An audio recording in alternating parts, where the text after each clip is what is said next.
this. We have this three-dimensional sheet of paper flying around. I pick some point, there's some tangent plane there. It's just going to touch that surface at one point locally, but it might punch through the surface in other places. That's okay. So we're trying to find that for this surface, all right?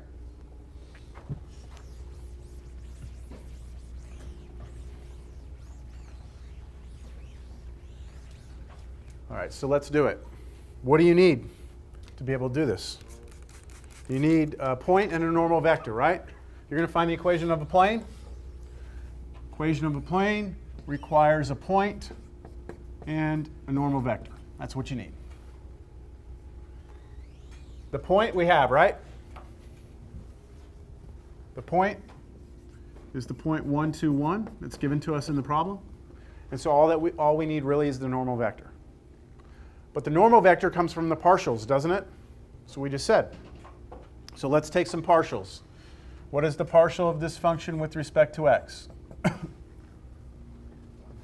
1/2 y. Okay.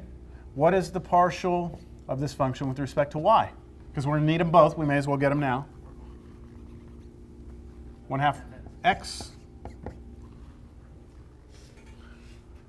And I'll write the definition up here, even though it's in your notes, which I know you all bring those to class and follow along every day, right?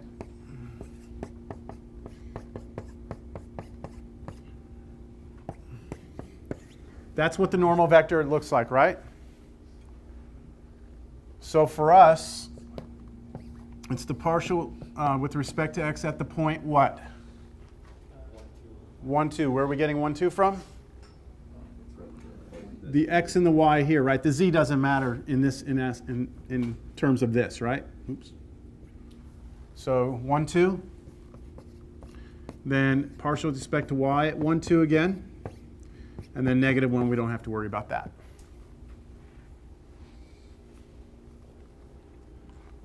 We good? Let's go ahead and plug those in. What do you get when you plug in 1, 2 into the partial with respect to y? Or, sorry, with respect to x? You get 1. And then what happens if you plug 1, 2 into this one? 1/2. And then -1 we don't have to worry about. There it is. So I have the equation of the plane, don't I? It is exactly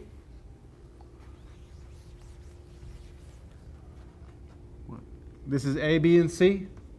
So A, 1, times x minus, what's x naught?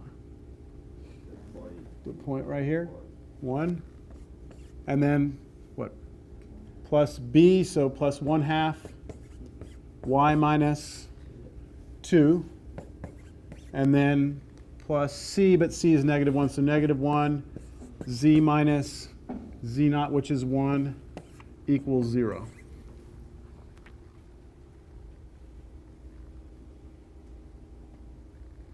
And I'm going to go ahead and expand this all out. X minus 1 plus 1/2 y minus 1 minus z plus 1 equals 0.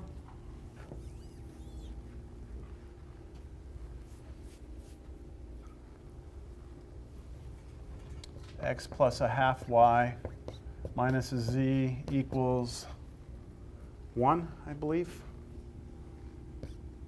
That's the equation of the plane, isn't it? If I graph this plane, it should touch that surface at that point, and it should be tangent to the surface there.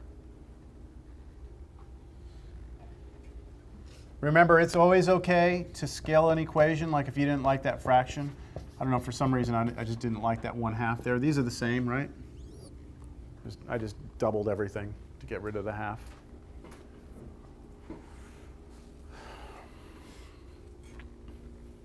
So this is a nice formula, right? It's just a nice, quick way of finding the equation of a tangent plane. I wonder if there's a way to do it if it's not a function of x and y. Like, again, go back to that like ellipsoid. You know, like up here at this point there should be a tangent plane, but then down here on the bottom there should be another tangent plane. Shouldn't there? Something like that? I wonder if there's a way to do it where it's not a function of x and y.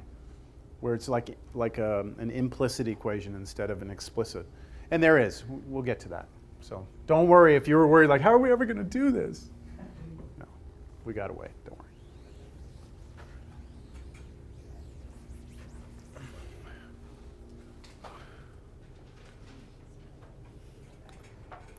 Here's the actual problem we just did. All right, there it is. That's the surface, all right? That's the surface.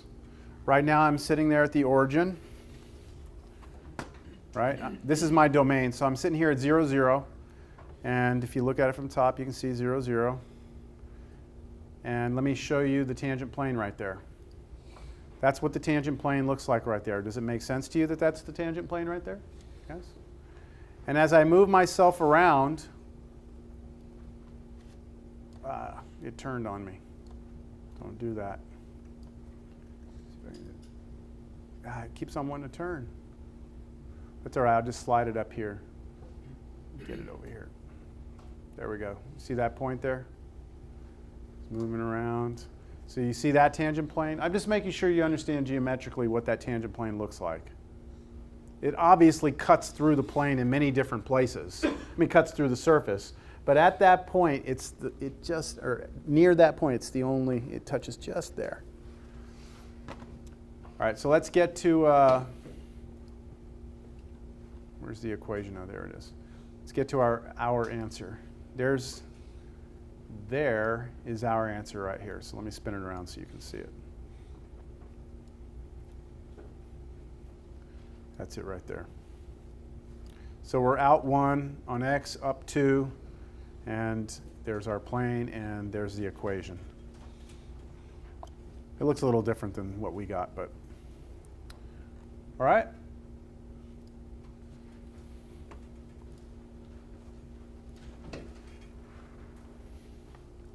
Let me see, is this the last example? Whoa, what happened? Something happened here.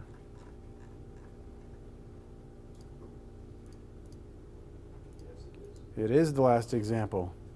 Okay, let's take out a sheet of paper. Let's put your name on it. And let's do a group quiz. Sound like fun? So is there the whole class name on it? Everyone's gonna turn in their own, okay? And I want you to write the work down. Look at this as just like a nice gift to you. You've got 25 minutes to come up with this. It shouldn't take you that long. But let's see how you do with those partials. You're free to work together. You don't have to work together.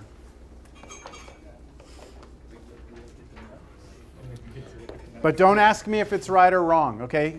Like, don't turn in and be like, is this right? I'm not going to tell you. I want you to, you can, by group, make a decision, thumbs up or thumbs down. You can talk to each other around the room. You don't have to just sit with the people you're next to.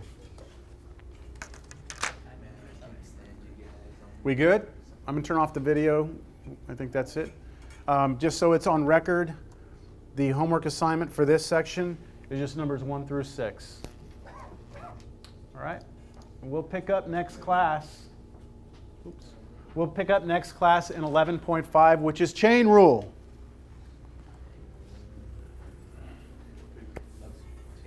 Chain rule.